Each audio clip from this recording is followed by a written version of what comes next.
Welcome to season 2, episode 27 of the Bulls REKAP Podcast. I'm Joe Colley of the Chicago Sun-Times.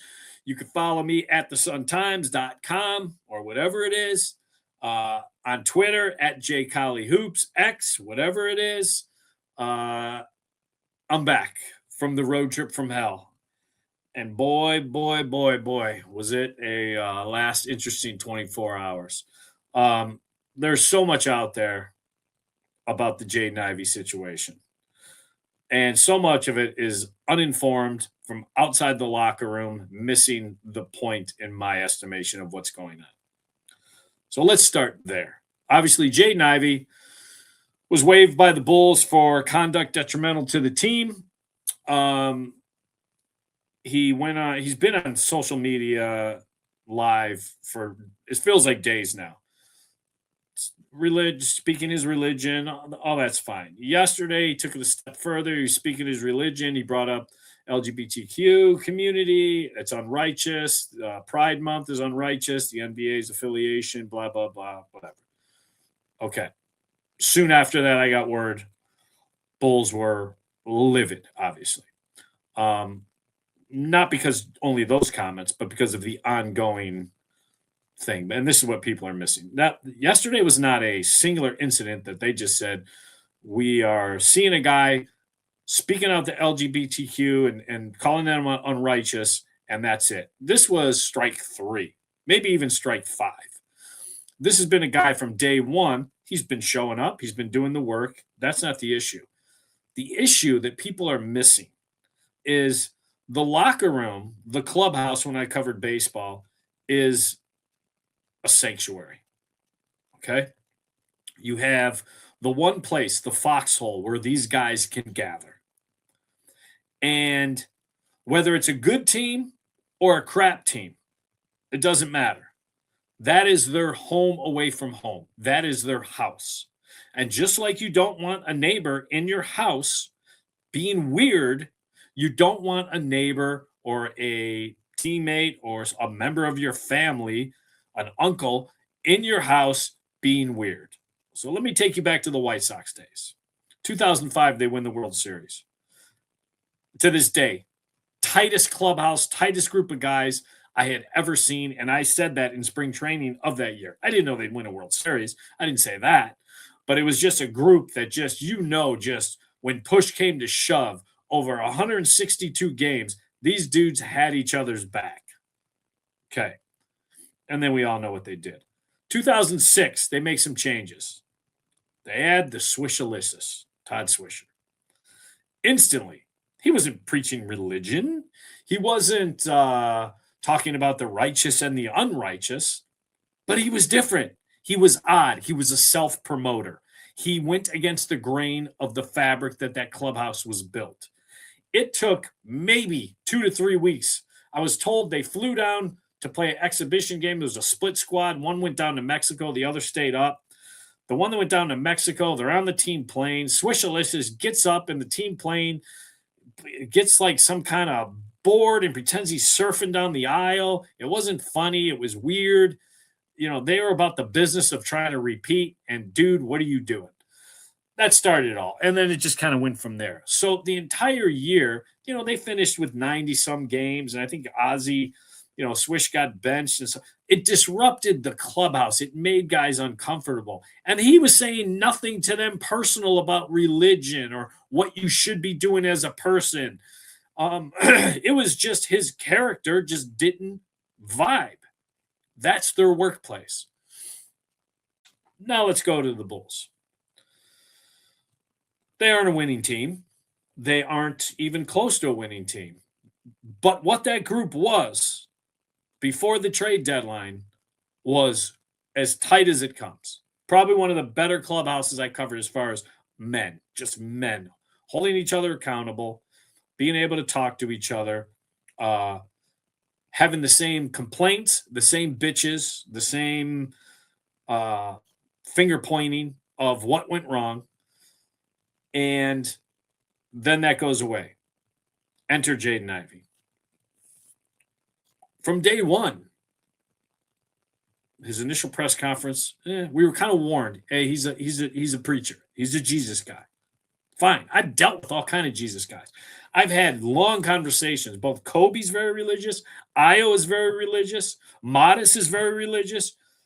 You can have conversations with those guys and bounce ideas off each other, religious ideas. What do you think of this? What do you think of that? I mean, there's a lot of downtime sometimes on the road or in a shoot around or a locker room where you just bounce stuff off each other. You want to talk about non-local consciousness or you want to talk about religion. And it was, hey, this is his thought. That's kind of cool. That's, it was never pressed. It was never pressed upon each other. It was good dialogue, how it should be, how good conversation between men should be. Women, men, whatever. This dude, Jaden Ivey, okay, and I'm speaking from my experience. I don't need a 22, 23-year-old kid trying to tell me about the righteous and the unrighteous in my relationship with God. For someone, and I think other people that have been cancer survivors and found a different way to look at religion. I was stage 4 non-Hodgkin's lymphoma back in 2005, 2004. I made my relationship with God. Okay. I don't need someone who has never gone through something where it is life or death, that was playing AAU basketball 5, 6, 7, 8 years ago and didn't even hit puberty to now be telling me my relationship with God. And that's just my experience with him. Did you fornicate with your wife before you got married? Have you been saved? Bruh, I'm just trying to figure out how your knee feels. I don't care about your stupid opinion. And that's just what he was doing with reporters.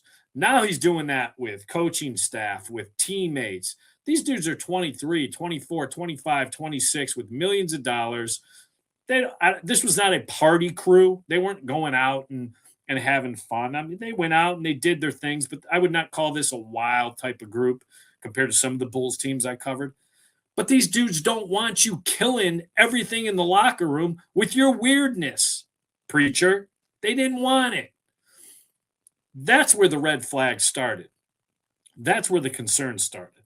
You're not a good enough player or a good enough person when you start talking about your history.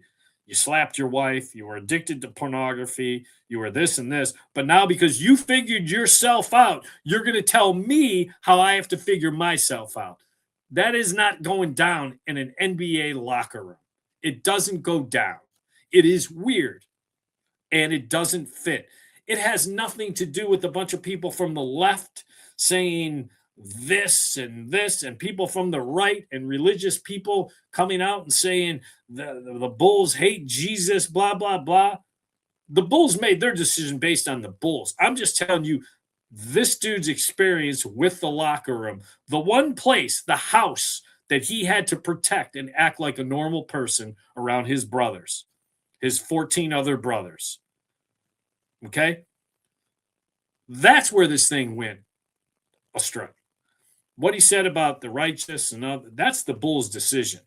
Those are bosses making decisions about their product. Okay? That's on them. I'm just telling you the experience that was leading up to this, where this was not a one-time incident. This was ongoing, and enough was enough. You are not a good enough player, and you have not been a good enough person in your own life to be a preacher. If you find your path and you find what brings you inner peace, that's good. Keep it to yourself, bro. Keep it to yourself. In an NBA locker room with a bunch of dudes that are just trying to find their way, keep it to yourself. Let them find their way. You're not going to guide them. You don't even know what you're doing. So when I try emphasizing this and people are coming at it from all directions, all these outsiders are trying to say, no, it's this. And first of all, nobody even knows my politics. They would be shocked with my politics. So to paint me in a corner or a box as this because I wouldn't let Jaden Ivey speak about Jesus, it's not it. You're missing the whole point. And that's the problem these days. Everything's got to be put in a box. Everything has to be explained in one tweet, in the 120 characters or whatever it is, and it has to fit in there. And if it doesn't, everyone's going to send another tweet out. So that's been going on. Here's the other part too, though. Here's the other part that I just cannot fathom. I know you are saying now Jesus is bigger than basketball, Jaden Ivey, and he is. He's bigger than everything. Great. But Jesus ain't paying your bills. The NBA is. Jesus doesn't care that you're a free agent this summer. The NBA does. All you had to do was keep your stupid, weirdo, preachy mouth quiet till the summer, gone through your rehab, shown that the knee is fine, get the bag, get the money, get the extension, stay in the league. You start saving that money. You could build your own church, be a pastor. You could do whatever, a reverend, priest, whatever you want to be. You could have done that. That would have been better to serve Jesus, where you could have had your own platform to serve the Lord, because you would have had the bag to do it. But you couldn't even do that, which tells me your decision-making when it comes to life is poor at best. Poor at best. You couldn't even figure out, I have all these feelings, I have all these thoughts about my teammates, about some of these coaches I see that I think they're not sheep, they're going astray from Jesus. I really want to tell them what they need to do, but I'm going to keep my mouth shut, make sure I get paid, because I know I've been in the league long enough to know what you can say, what you can't say. I have to play by their rules to a certain extent, get the money, get the financial freedom, so then I could play by my rules. And you couldn't even do that. So that tells me your decision-making as a man, as a person, is poor at best. Shame on you. Then it didn't even, so this is, I don't even know what day it is, because that road trip we just got off ended up being the road trip from hell. This is Tuesday. And you're picking up the phone, Jaden Ivey, and you're doing it again. And you're talking about how your wife is not texting you anymore, and your family is turned on you. And the people that want to prop him up as some kind of religious hero, he is failing his family. He's failing his wife and kids. And his own family is like, you're not right. But yet these outsiders that want to stand on, whether it's a political stand or a religious stand, from the left, from the right, are going to pass judgment on this guy being raised or lowered because of what happened. Not understanding the dynamic where it comes down to one thing. If you're the Bulls, what were you in my locker room? How did you help the players around you? Could I move forward with that attitude you had? No, no, and no. Check all those boxes. No, no, and no. So, yes, were his comments about the LGBT the final straw? Yes, but the camel already had 2 busted hoofs, 1 busted leg, a wanky-looking hump, and 1 eye missing because of the stuff he's been doing in 6 weeks. So I don't want to hear about Bulls are against free speech, Bulls are against this, Bulls are against this. The same way a white teammate can't just start dropping N-words in the locker room. That would be free speech. Why can't he do it? That would be free speech. Because people are smarter than that. It comes down to common sense. It comes down to the business of basketball and the business of a locker room and what is right and how you treat your brothers in that locker room. And he was betraying that trust in the locker room because of some self-righteous thing that he held himself higher than everybody else, despite the fact that he's been a crappy person. So as soon as everyone kind of get their arms around that, it will never cool down, because once everyone gets in their rabid fever pitch about I'm right, you're wrong, you're in this box, I'm not, it is what it is. I'm not going to get you out of that. I'm just trying to explain the last 24 hours as I see it, and the guys in that locker room sees it, the coaches in that locker room see it. And, you know, what the organization did, they're in the business of the NBA and basketball and the allegiance the NBA has to things. They have to make their decisions. I'm just telling you, this was not a singular incident that led to that. This was, bruh, now you did this. Now all this other stuff's coming out. So do with that what you want. the bigger picture now to come off this trip. Okay. We now have the list of atrocities. Patrick Williams can't play basketball. We've known that for years. He was extended and given a player option.